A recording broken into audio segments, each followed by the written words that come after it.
안녕하세요. 피부사랑 피부럽TV 피부과 전문의 방숙현 원장입니다. 오늘은 지난 시간에 이어서 어떻게 비만을 줄여나갈 수 있는지 무조건 살이 빠지는 6가지 노하우를 알려드릴게요.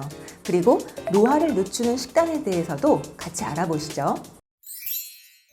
지난 시간에 우리는 탄수화물을 과섭취한 경우 비만이 된다는 사실을 알았습니다. 그렇다면 우리의 건강을 위해서는 어떤 행동을 취해야 할까요? 무엇보다 비만과 직결되는 탄수화물 섭취를 줄이는 식습관이 가장 중요하겠죠? 지금부터 어떤 방식으로 식습관을 고쳐야 하는지 알려드릴게요.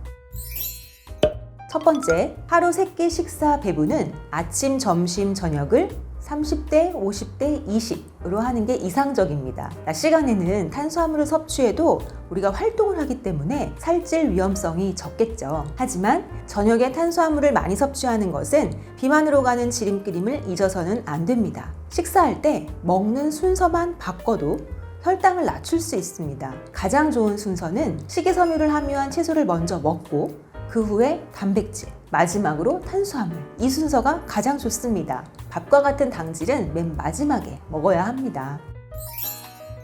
두 번째, 식사할 때는 혈당을 낮추는 식재료를 곁들여 주세요. 면류나 만두 같은 이런 탄수화물을 먹을 때 식초를 찍어 먹으면 혈당을 낮출 수 있다고 합니다. 식초 대신 레몬을 뿌려 먹어도 혈당을 낮출 수 있겠죠?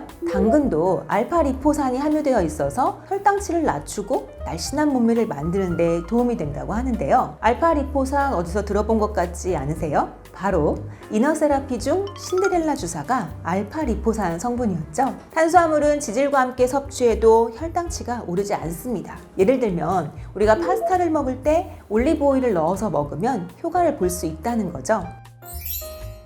그럼 지금부터 무조건 살이 빠지는 6가지 원칙 알려드릴게요. 첫 번째, 물은 하루에 2리터 이상 마십니다. 두 번째, 하루 목표 탄수화물의 양은 60에서 80g으로 설정하는 게 좋습니다. 세 번째, 단백질은 식사 때마다 섭취하도록 합니다. 네 번째, 밥이나 빵, 면류 등의 주식을 피합니다. 다섯 번째, 채소, 버섯, 해조류 등은 마음껏 섭취해도 좋습니다. 여섯 번째, 폭식하지 않습니다. 같은 양을 먹더라도 폭식을 할 때는 혈당이 급증하기 때문에 천천히 적당량을 드시는 것이 중요합니다.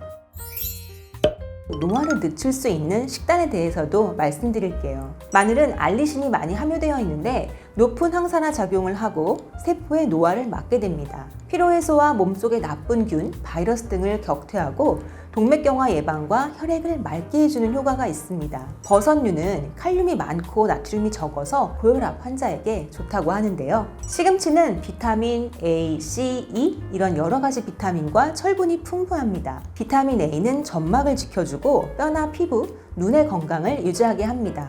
시금치에는 항산화 작용을 하는 알파리포산이 들어있어서 세포 노화도 늦춰줄 수 있겠죠. 우리가 즐겨 먹는 참깨는 항산화 물질의 총칭이라고 할 수 있는 리그난이라는 특유의 미량 성분이 들어있습니다. 항산화 작용을 하는 물질이 많지만 활성산소가 잘 발생하는 간까지 도달하는 성분은 리그난 뿐이라고 합니다. 리그난은 콜레스테롤 증가를 억제하고 간 기능을 회복시키는 효과가 있는데요. 또한 참깨에는 비타민 B1, E, 식이섬유나 단백질, 철분, 칼슘 등 다양한 영양소가 함유되어 있습니다. 올리브 오일은 빵이나 파스타 등을 먹을 때 넣어서 먹으면 혈당치 상승을 억제하고 다이어트에 좋다고 합니다. 2013년도에 발표된 논문에 따르면 질 좋은 올리브 오일을 듬뿍 곁들인 지중해식 다이어트를 하면 체중이 빠지고 심장 발작 및 뇌졸중 발생률이 30%나 떨어지는 것으로 밝혀졌습니다. 녹차는 살균 작용과 나쁜 콜레스테롤을 줄여주고 암을 예방하는 효과가 있는 카테킨이 듬뿍 들어있습니다. 홍차도 폴리페놀이 많이 들어있어서 콜라겐의 당화를 막아줍니다. 블루베리에는 폴리페놀의 일종인 안토시아닌이 풍부해 노화를 촉진하는 당화 물질을 줄여주는 효과가 있고 시력 회복 효과도 있어